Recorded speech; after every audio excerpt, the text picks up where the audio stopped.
בחסדי שמיים מתחילים יום חדש ושבוע חדש. רגע, אני מביא נר לחפץ חיים, שנייה. אנחנו מתחילים היום גם שער חדש. למדנו במשך תקופה שער מסוים, ועכשיו אנחנו בשער התבונה, ואני ממש חיכיתי לזה. אני מדליק את הנר הזה לכבוד החפץ חיים הקדוש, רבי ישראל מאיר הכהן מרדין, שבזכותו ברחמי שמיים נזכה לשמירת הלשון,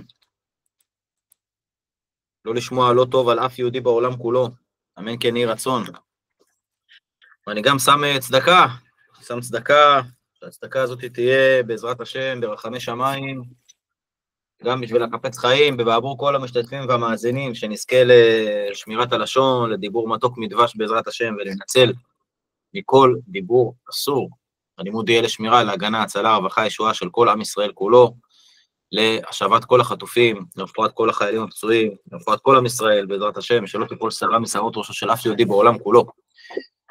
חלק ראשון, שער התבונה, אות א', ספר שמירת הלשון, השתבח שמו לעד.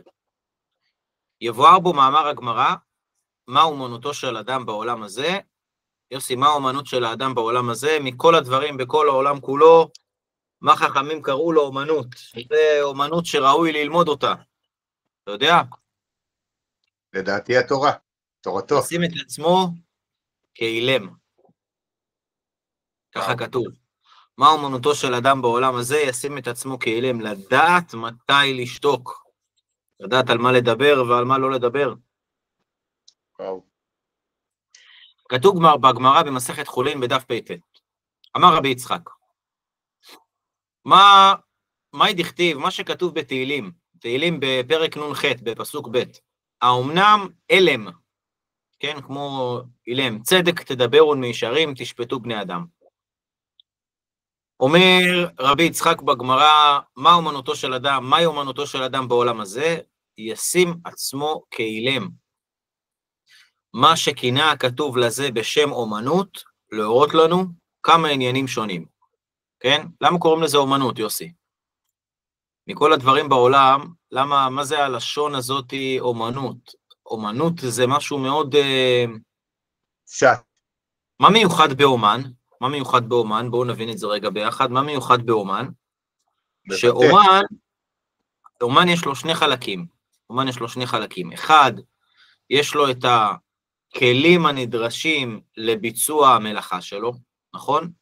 אם אני אתן לאומן לעשות המלאכה שלו בלי הכלים הנדרשים, הוא לא יוכל לפעול אותה. אומן יש לו את הכלים, נכון? אתה הולך למוסך, אתה מכיר, ואז אתה אומר, יש לך את הכלי הזה, יש לך את הכלי הזה, אתה לא יכול לעשות מה שהוא עושה, הוא יש לו את הכלים לזה.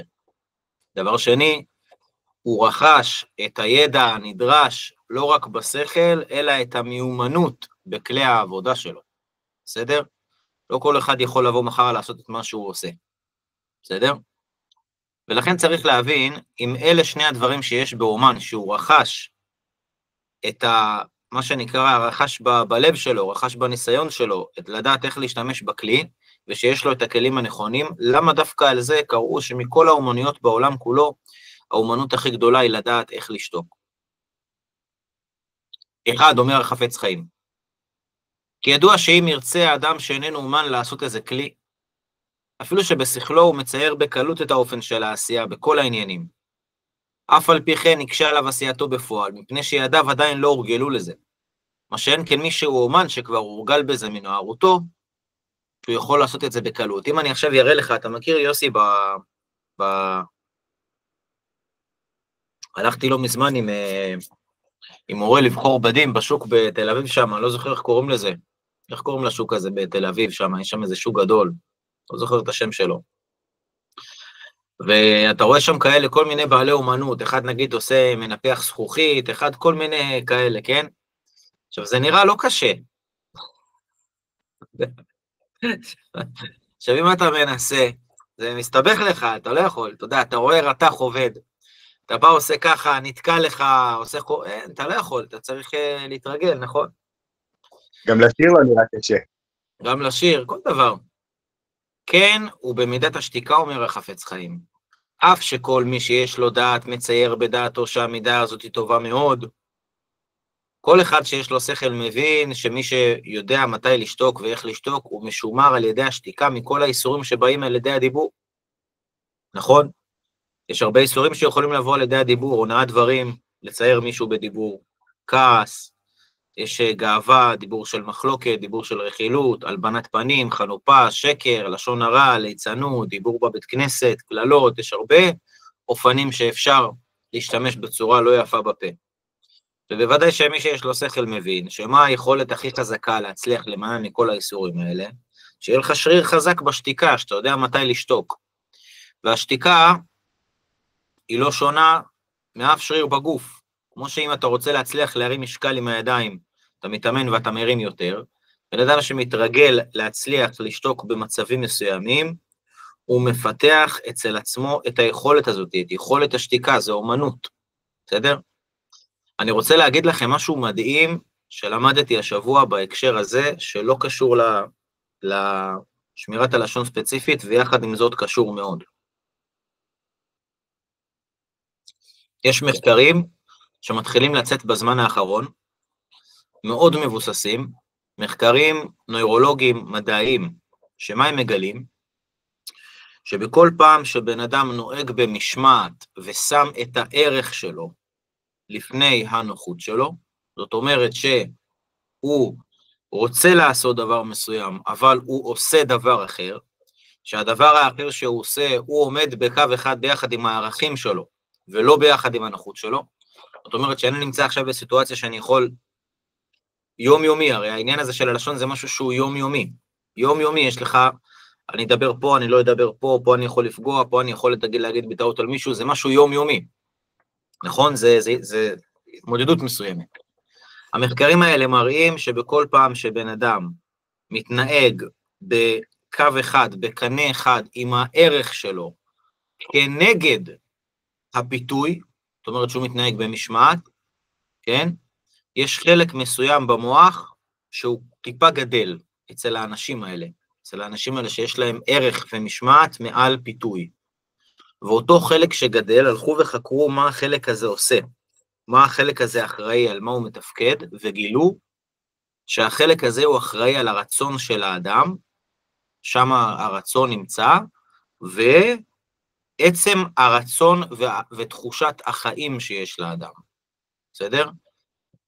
אני לא יודע איפה זה נמצא בראש, לא בדקתי, וגילו למשל שאצל ספורטאים, שספורטאי קצה הם כל הזמן, מה הם עושים? הם לוקחים את הערך שלהם, נכון? זה לא ערכים של שמירת הדיבור, זה ערכים של לקום ב4 בבוקר לרוץ, נכון?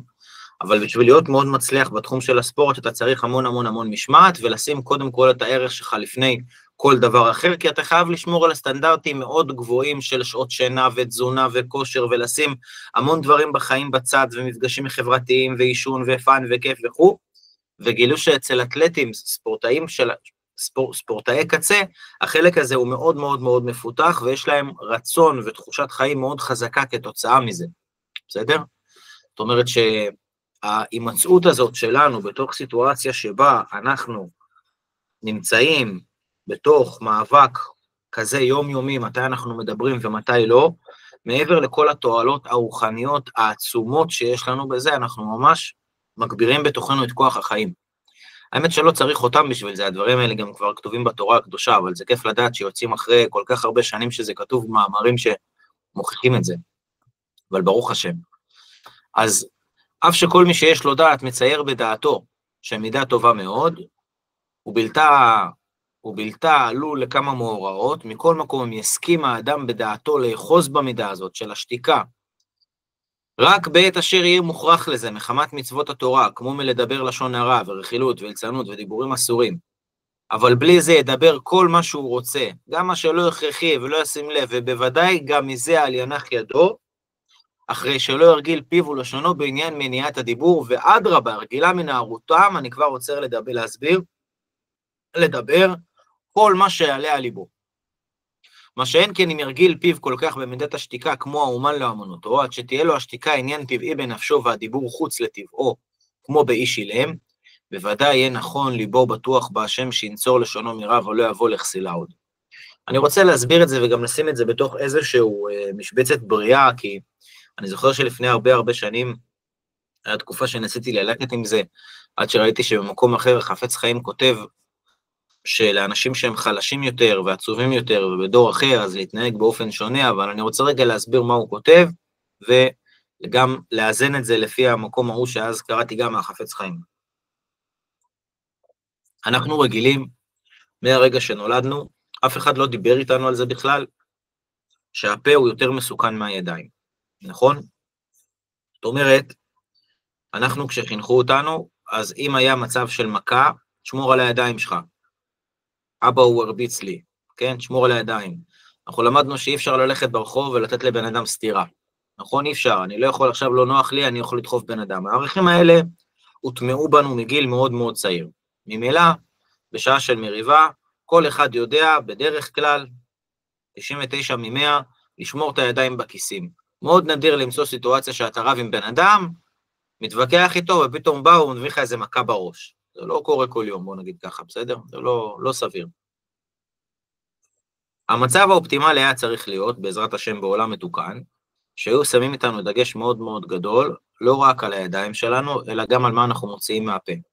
ואני יכול להגיד לכם שבדורות קודמים, לא הרבה רחוק אחורה, אני מדבר איתכם נגיד על חמי בן 80 וקצת, הוא הגיע מתימן, ובתימן חינכו אותם מגיל ילדות, שלא מדברים סתם, יושבים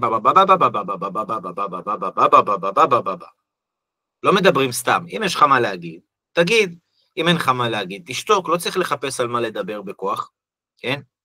וזה הטבע שלהם, וזה ההרגל שלהם. אני רואה הרבה מצבים שעכשיו אח של חמי בא לבקר אותו, הם יושבים ביחד בסלון, מה שלומך?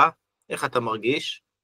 מה זה? מדברים 2 דקות, אוכלים אפרסק, אוכלים ענבים, טוב, נגמר להם על מה לדבר, יושבים, אחד קורא תהילים, אחד לומד, אפילו לא ביחד, רק באו לבקר אחד את השני, אם יש להם באמצע מה להגיד, אומרים, אין להם שותקים, עבר איזה שעה, נותנים חיבוק, נותנים נשיקה, איזה כיף שבאת, תודה רבה, הולכים.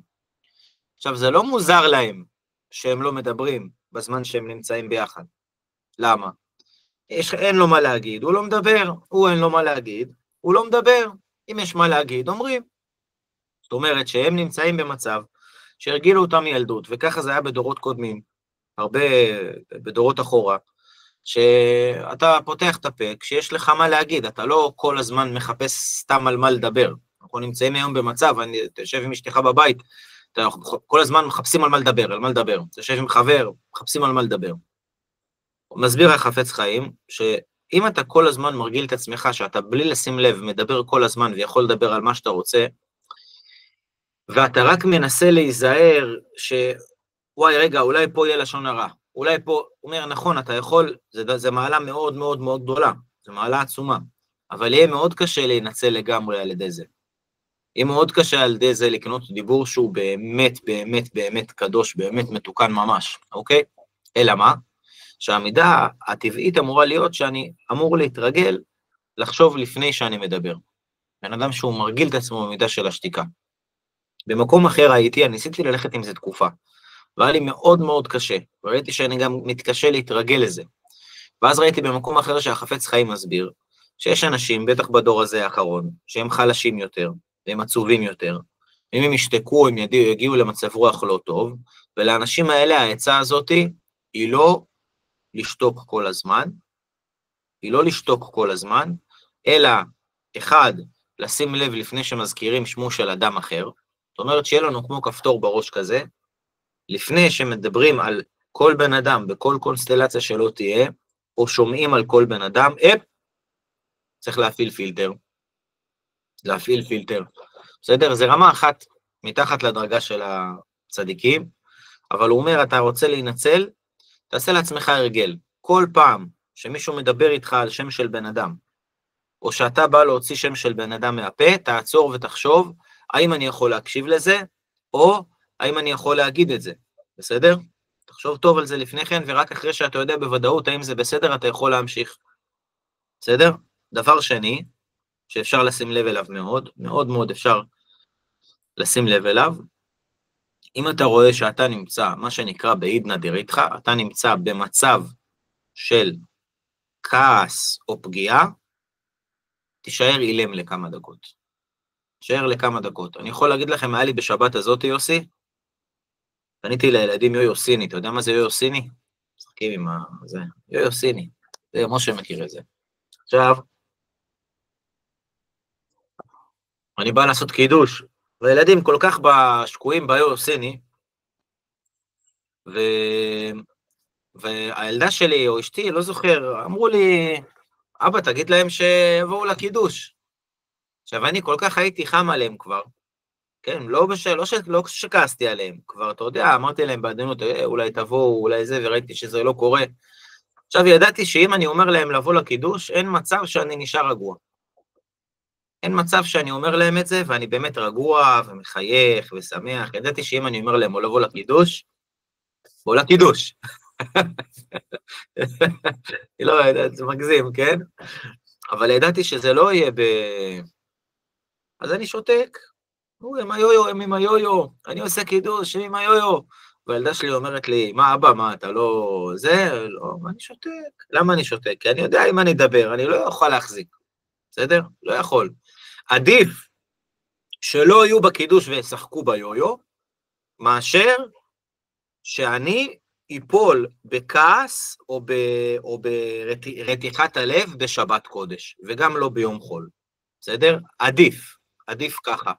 זאת אומרת, זה שהם משחקים ביו-יו, בקידוש, זה בעיה שלי שאני לא מסוגל להגיד להם את זה ברוגע וברכות ובסבלנות ובאמונה, ולא בעיה שלהם שהם ילדים שהם משחקים ביו-יו, זה בעיה שלי. אתה מבין מה אני אומר, יוסי? זה העניין. בסדר? זאת אומרת... זה גם לא בעיה, זכות, סליחה, ברשותך, זה גם זכות, לדעתי זה זכות להתמודד עם אתגר כזה. בדיעבד, זה שהיה את הזכות לשתוק ולא לדבר על זה בכלל ושישחקו בשביל לעשות רצון השם, בוודאי, נכון. אבל אלה שתי הכללים, זה, אמרנו שכאילו הדרגה הכי גבוהה זה שבן אדם מגיע למצב שהוא מצליח לחשוב כל פעם לפני שהוא מדבר על לוואי, זו דרגה מאוד גבוהה, מאוד מאוד גבוהה. אבל אם לא בדרגה הזאת, אז יש את שתי הכללים האלה שאמרנו עכשיו, שלפני שאתה, אם אתה שומע שם של בן אדם, שידלק לך כמו גדר חשמלית, 10,000 וולט, כן? אזור סכנה, האם אני יכול להקשיב, האם אני יכול לדבר, עלה פה שם של בן אדם, לעצור מיד. דבר שני, אם אני נמצא באיזשהו מצב רוח, שהדיבור הוא מסוכן, אני עכשיו נמצא בכעס, אני מאוד עייף, אני מאוד רעב, יש לי איזה עידנא דריתחא כזה, אני מבולבל במחשבה עכשיו על איזה בן אדם, אני ככה, כן? אלה מצבים שצריך לדעת לסתום את הפה. אם אתה לא יכול לדבר מתוך רוגע, לסתום את הפה. חכה שתרגע, חכה שתתיישב דעתך, חכה שהכל יהיה בסדר, ואז תלך ותדבר, לא יראה לך מזה שום נזק חס וחלילה, רק תועלת, וזה האומנות של הבן אדם, שהוא יודע מתי לשתוק, שיכול להגיע מזה לכל הרווחים הרוחניים והגשמיים הגדולים והעצומים שדיברנו עליהם בחודשים האחרונים, שזה אין דבר שזה לא מועיל לו בחיים, לפרנסה ולכפרת עוונות ולקיבול תפילות ולשלום בית ולאור הגנוז לעתיד לבוא שזוכה, ושאין שום מלאך ובריאה יכולים לקטרג עליו, וכל כך הרבה מעלות ואור ושפע רוחני וגשמי שמגיע על ידי השמירה הזאת של האדם מהדיבור, זה שתי הכללים האלה בעזרת השם, בסדר? שיהיה לנו בנפש. עוד נוכל לומר, אומר החפץ חיים, יש לנו עוד כמה דקות, שכיוון הכתוב בזה התעוררות גדולה מדרכי היראה, שיצייר בנפשו, אילו חס ושלום נשתתק בדיבורו, ונלאו כל רופא עירו לרפות אותו מחוליו. כן, אם היה כזה מצב, שבן אדם נהיה אילם, ואף אחד לא הצליח לרפות אותו. ובא רופא אחד גדול וריפא אותו ממחלתו הנוראה, בחינם, אין מן הדין שיהיה עבור זה, או עבור באמת, שיתייחס יפה לרופא, ויראהו אותו תאוותו על כל איבריו, שירוץ לכל אשר יצווהו, ועל כל פנים בוודאי לא יעיז בשום פעם להתריז בדיבורו נגד הרופא הנאמן הזה, אחרי שבזה ריפא אותו. כן, הוא בענייננו ממש, הוא אומר. הרי מה? הבורא יתברך זיקה לאדם והוסיף לו נפש שמדברת, יתר על כל בעלי החיים.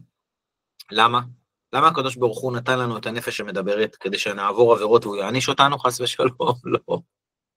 כדי שהפוך, שנוכל לקיים את התורה הקדושה ואת המצוות ולברוא עולמות בדיבור שלנו, כמו שהוא ברא, ככה כתוב. האדם הוא עולם קטן, האדם יש בתוכו חלק של בורא, הוא בורא בדיבור שלו דברים. הקדוש ברוך הוא נתן, כדי שיוכל לזכות בזה לעולם הנצחי בתורה ובמצוות, וכאשר אדם עובר בלשונו, כמה מאות פעמים על דיבורים אסורים, מן הדין הוא, שחס וחלילה, חס ושלום, שיכול היה להילקח על הבן אדם הדיבור עבור זה, ולא להחזיר לו בבוקר את הנפש המדברת. אך הקדוש ברוך הוא ברוב רחמיו מעריך אפו, אולי אשוב מעוונו. הכזה גמולו, אשר ישיב להשם, שידבר עוד נגד רצונו בלשון הרע וליצנות ושאר דיבורים האסורים. הוא אומר חפץ חיים, אנחנו רגילים לחשוב על החיים באיזשהו אופן שהוא לא מאוד מדויק. אנחנו רגילים להסתכל על החיים, אני חי, זה המציאות, אני חי, כן? יש לי פה כמה שנים שאני אחיה בעזרת השם, כל אחד כמה שהוא יחיה, אחד 200 שנה ואחד 20, אני לא יודע, כל אחד והשנים שלו.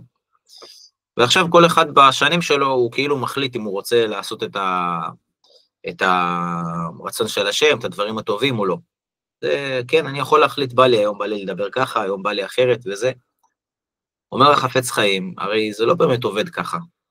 הקדוש ברוך הוא כל בוקר מחדש לוקח החלטה, מחזיר או לא מחזיר?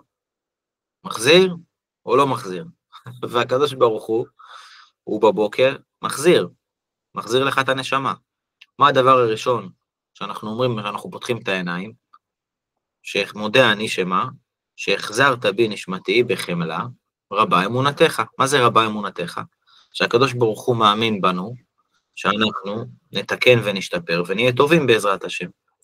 לכן אומר החפץ חיים, הקדוש ברוך הוא קם בבוקר, העיר אותך בבוקר, החזיר לך חזרה את הנפש המדברת. מן הראוי לתת לזה את הכבוד של זה בעזרת השם, ולהשתמש בדיבור בצורה טובה וחיובית, בעזרת השם, כן? וזה מה שאמרו חז"ל, מה אמונתו של אדם בעולם הזה? ישים עצמו כאילם. ראינו שישים בזיכרונו תמיד. בן אדם יזכור, כי לפי רוב קלקולי שעברתי בלשוני עד עתה, היה מן הדין שיהיה אילם, חס ושלום. חס ושלום, חס ושלום.